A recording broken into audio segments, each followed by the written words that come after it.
ka taifal haƙorin ta farasal. Na rasa yanayi in ta yi mini dariya.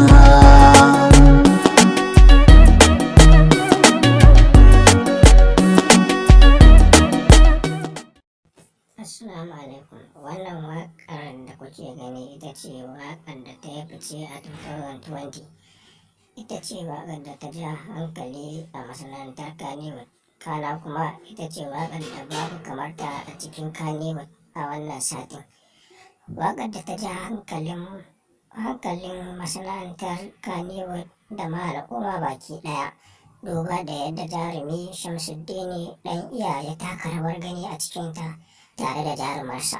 Sannan ma'aikatan waƙar su ma suka taka rawar gani da ba da kulawa sosai na ganin sun yi aiki yadda ya kamata, wadda daraktan MS Algashash ya ba da umarni.